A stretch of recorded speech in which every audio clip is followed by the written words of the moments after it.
안녕하세요. 여러분의 몸을 제 몸처럼 소중히 생각하는 목마른 닥터김입니다.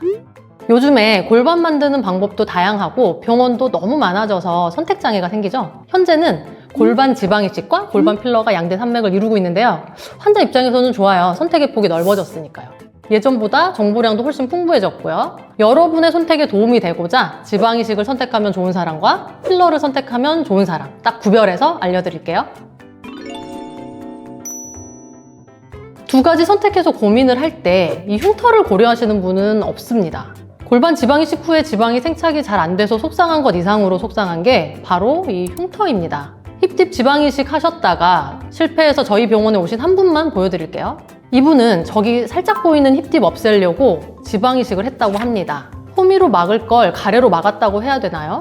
필러 진짜 조금만 하면 되는데 지방이식을 하셨더라고요. 앞모습만이 아니라 뒷모습에도 바늘 자국이 선명히 보이죠? 지방 흡입과 이식 시에는 굵은 캐뉼라가 사용되기 때문에 이렇게 흉터들이 장기적으로 남는다는 점을 꼭 고려하셔야 됩니다. 10년이 지나도 보여요. 참고로 이분께는 양쪽 합쳐서 총 60cc의 필러를 넣어드렸어요. 시술하고 약 2달 후에 찍은 사진인데 필러도 그대로 예쁘게 남아있고 흉터는커녕 바늘 자국도 안 보이시죠? 모든 골반 필러 병원이 저희처럼 가느다란 캐뉼라를 사용하지는 않습니다. 하지만 저희 병원은 가느다란 캐뉼라를 사용해요. 그래서 평균 한두 달이면 바늘 자국이 깨끗이 사라진다는 점.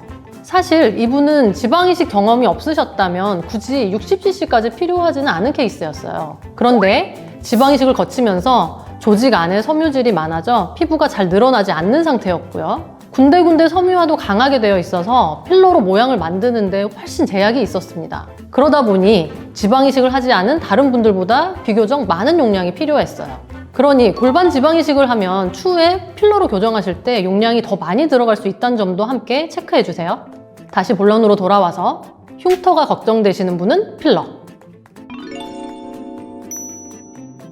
저희 병원에 골반 지방이식을 이미 경험해본 분들이 많이 오십니다. 스토리가 다들 비슷합니다. 시술 후 부어있을 때는 너무 좋았는데 한 달 만에 지방이 거의 다 빠졌고 2달째에는 원상태로 돌아왔다고요. 골반 지방이식 해보신 분들은 아시겠지만 수술 후 2달 동안 엎드려서 자야 되고 어디 눌리지 않게 조심조심 생활하셔야 됩니다. 생착이 잘 되는 게 우선이기 때문에 한두 달간은 생활에 제약이 많이 생겨요. 이렇게 허리병을 얻어가면서까지 조심조심 했는데 그렇게 관리를 열심히 해줘도 생착률은 미미하죠. 게다가 생착이 꼭 필요한 힙딥이 있는 부위는 생착이 거의 안 되기로 유명합니다. 그런데 골반 중에서 골반 위쪽이랑 엉덩이 쪽은 그래도 생착이 되는 편이에요. 이렇게 불균일한 생착률 때문에 정면에서 바라보는 골반 라인이 오히려 더 울퉁불퉁해졌다고 슬퍼하시는 분들도 많습니다. 따라서 지방이식은 정면에서 봤을 때 골반 라인을 매끄럽게 정리하기 위해서라기보다는 엉덩이 볼륨을 위한 수술이라고 보시는 게 더 맞습니다. 하지만 엉덩이라고 지방이식이 무조건 최고는 아닙니다.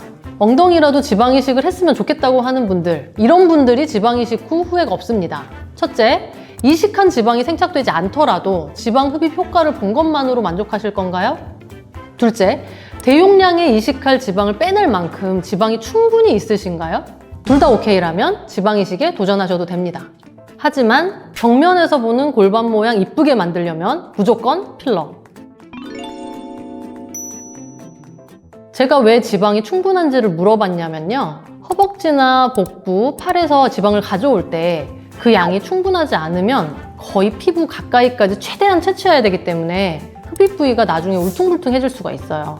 문제 하나 고치려다가 더 큰 문제를 떠안는 상황이 생겨버리는 거죠. 그런데 골반 지방이식을 해야 할 만큼 골반이 없거나 작으신 분들은 보통 허벅지 지방도 넉넉하지 않은 경우가 많아요. 왜 허벅지 지방을 얘기하냐면 이식에 가장 좋은 지방이 허벅지 지방이거든요. 일단 필러는 넣는 대로 다 효과가 나오죠. 유지 기간도 예측 가능하고 원할 때 원하는 부위에 더 넣거나 없앨 수가 있죠. 즉, 컨트롤이 가능합니다. 시술 직후에 일상생활도 바로 할 수 있고 어디 눌려도 전혀 지장이 없어요. 지방이식은 2달간 엎드려 자고 살도 빠지면 안 되고 운동도 하면 안 되고 등등 일상생활에 제약이 많은데 골반 필러는 그런 제약이 없습니다. 빼빼 마른 분들도 골반 볼륨을 만들 수 있는 건 필러. 지방량 얘기를 많이 했는데요. 그게 다는 아니에요. 뼈와 근육 문제도 함께 살피셔야 됩니다. 요즘 특히 허리 안 좋고 어깨 아프신 분들 많으시죠? 근골격계에 이렇게 문제가 있으시다면 지방이식 역시 결코 가볍게 보는 수술이 아니에요. 운동도 못하고 일단 매일 밤 엎드려서 자야 되는데 허리 통증이랑 어깨 통증에서 무사하실 수 있을까요? 지방 생착시키려다가 말 그대로 골병듭니다. 이분들은 무조건 필러 하셔야 돼요. 근골격계 문제가 있다면 무조건 필러. 골반 지방이식 하기 전 꼭 체크해 보셨으면 하는 점들을 간략하게 정리해 볼게요. 허리, 어깨 안 좋으면 꼭 필러. 마른 보통 체형이면 꼭 필러. 골반의 정면 모습, 즉 옆라인이 문제면 꼭 필러. 지방이식을 한다면 흉터에 대한 것을 꼭 고려하시고요. 지방 흡입이 꼭 필요한 사람만 곁다리로 지방이식을 시도를 하십시오. 말하다 보니 힙디 필러 홍보가 되어버렸는데요. 당연하죠. 저는 제 골반에는 필러 했으니까요. 이상 제가 하지 않은 시술은 절대 남에게도 권하지 않는 목마른 닥터김이었습니다. 감사합니다.